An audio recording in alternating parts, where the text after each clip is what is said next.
দর্শক, Barishal Sherebangla medical college হাসপাতালে আছেন সহকর্মী ওমর ফারুক। তিনি জানাচ্ছেন সেখানকার হামের সবশেষ অবস্থা।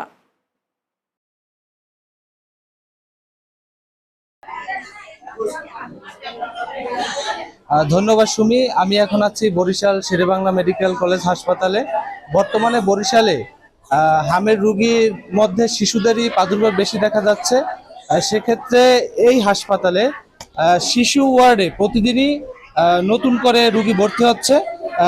হাসপাতাল সূত্রে যেমনটা জানতে পেরেছি, গত 24 ঘন্টায় প্রায় 2 জন শিশু মৃত্যুবরণ করেছেন। বর্তমানে 15টি বেডের বিপরীতে 44 জন শিশু চিকিৎসাধীন থাকায় বেড সংকট দেখা দিয়েছে।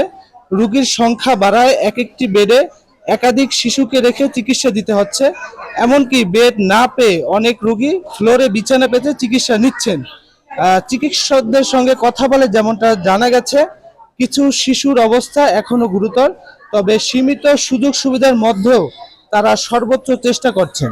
অন্যদিকে রোগীর স্বজনরা যেমনটা বলছেন, অতিরিক্ত রোগীর চাপের কারণে চিকিৎসা সেবা নিতে গিয়ে তাদের নানা সমস্যার মুখে পড়তে হচ্ছে।